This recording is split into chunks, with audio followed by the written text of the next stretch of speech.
Terima kasih pemirsa, Anda masih setia di Agropolitan News. PT KAI menghadirkan stimulus ekonomi pada triwulan 1 2026 melalui kebijakan diskon tarif transportasi guna mendukung kelancaran mobilitas masyarakat menjelang Idul Fitri.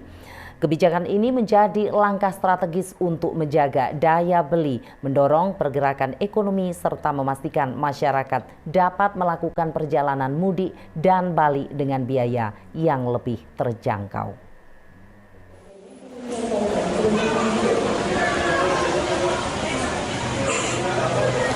PT KAI menghadirkan stimulus ekonomi pada triwulan 2026 melalui kebijakan diskon tarif transportasi guna mendukung kelancaran mobilitas masyarakat menjelang Idul Fitri. Kebijakan ini menjadi langkah strategis untuk menjaga daya beli, mendorong pergerakan ekonomi, serta memastikan masyarakat dapat melakukan perjalanan mudik dan balik dengan biaya yang lebih terjangkau. Dalam konferensi pers stimulus ekonomi triwulan 1 dan kesiapan angkutan Idul Fitri 2026 di Stasiun Gambir, Jakarta Pusat, Selasa 10 Februari 2026, Menteri Koordinator Bidang Perekonomian Republik Indonesia Airlangga Hartarto menyampaikan bahwa pemerintah memberikan diskon tarif transportasi pada periode hari besar keagamaan nasional termasuk Idul Fitri guna meningkatkan mobilitas masyarakat sekaligus memperkuat pertumbuhan ekonomi nasional. Untuk moda kereta api, pemerintah menetapkan diskon tarif sebesar 30% bagi perjalanan pada periode 14 hingga 29 Maret 2026.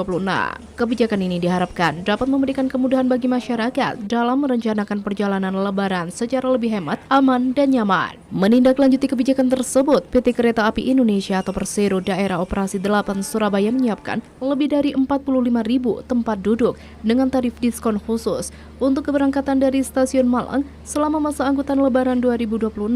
Penyediaan kapasitas ini merupakan bentuk komitmen KAI dalam menghadirkan layanan transportasi yang andal, selamat, dan terjangkau bagi masyarakat. Manajer Humas KAI Daob 8 Surabaya Mahendro Trangbawono mengatakan bahwa masyarakat dapat memanfaatkan program stimulus ini melalui seluruh kanal resmi penjualan tiket KAI. Mahendro menambahkan momentum Lebaran merupakan momen istimewa untuk berkumpul bersama keluarga. Oleh karena itu, KAI Daob 8 Surabaya mengajak masyarakat untuk merencanakan perjalanan sejak dini agar mendapatkan jadwal dan tarif terbaik sesuai kebutuhan.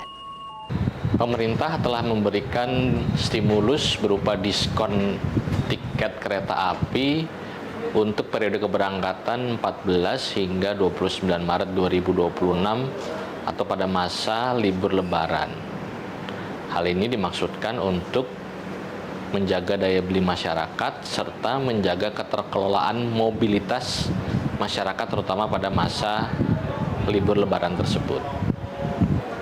KAI Daob 8 Surabaya mendukung hal tersebut dengan menyiapkan lebih dari 45.000 tiket atau tempat duduk untuk 8 kereta api keberangkatan dari Stasiun Malang. Periode pemesanan ataupun pembelian tiket sudah dibuka mulai hari ini tanggal 11 Februari 2026 hingga nanti tanggal 29 Maret 2026. KAI mengajak seluruh masyarakat untuk dapat memanfaatkan program stimulus yang telah diberikan pemerintah ini ketika melakukan mobilitas pada saat libur Lebaran. Dari Kota Malang, Akbar TV melaporkan. Persoalan pembangunan spam sumber wadon milik Perumda Tirta Kanjuruhan PDAM dengan warga desa Putuk Rejo, Gondang Legi, akhirnya menemui titik terang hasil rapat dengan pendapat umum RDPU dengan Komisi 2 DPRD Kabupaten Malang. Akhirnya keluar 3 rekomendasi yang disepakati bersama, salah satunya CSR untuk warga. Polemik PDAM Kabupaten Malang dengan warga Putuk Rejo, Gondang Legi terkait persoalan pembangunan spam sistem penyediaan air minum di sumber wadon akhirnya menemui titik terang. Pertemuan yang dipimpin Ketua Komisi 2 Ali Murtadro di ruang Wisnuwardana DPRD Kabupaten Malang pada Rabu 11 Februari 2026 diikuti oleh Perum Tirta Kanjuruhan serta OPD terkait. Polemik yang dibahas dalam rapat dengan pendapat umum dengan Komisi 2 DPRD Kabupaten Malang menghasilkan 3 poin keputusan. Pertama, Corporate Social Responsibility atau CSR dari keuntungan spam sumber wadon wajib disalurkan Perumda Tirta Kanjuruhan atau PDAM. Itu pun setelah spam sumber wadon sudah beroperasi dan berjalan maksimal.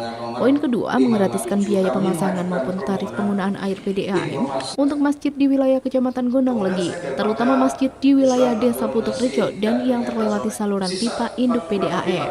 Sedangkan poin ketiga, Perumda Tirta Kanjuruhan atau PDAM sebagai pembina dari WSLIC bisa membantu operasional WSLIC di Desa Putuk Rejo supaya beroperasi secara legal, baik itu pengurusan izin atau administrasi lainnya. Tadi telah dilaksanakan rapat dengan dengar pendapat antara warga Putuk Rejo dengan PDAM Tirta Kanjuruhan di gedung DPRD Kabupaten Malang.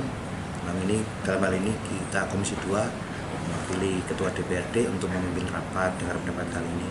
Dan hasil putusan rapat tadi yang pertama adalah CSR dari hasil 1 tahun nanti dari spam di Sumber Maron dan Sumber Waton itu akan kembali ke Desa Putuk Rejo. Yang kedua, masjid-masjid yang ada di Putuk Rejo dan di Gondang Legi akan dialiri oleh PDAM sebagai CSR-nya juga secara gratis, habis berapapun tidak ditarik biaya. Yang ketiga, pihak PDAM sebagai pembina dari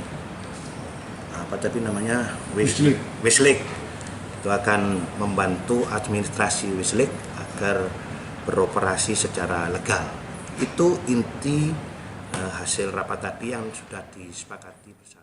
Hasil ketiga, rekomendasi yang telah disepakati bersama diharapkan setelah ini tidak ada lagi perselisihan pendapat karena rekomendasi tadi disaksikan semua pihak, termasuk sudah dicatat untuk disampaikan ke Ketua DPRD dan Bupati Malang.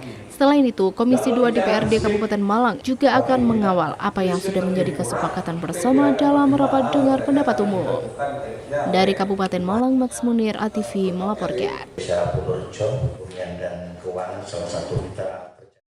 Pemirsa, jangan beranjak dari tempat duduk Anda. Agropolitan News akan segera kembali setelah jeda iklan berikut ini.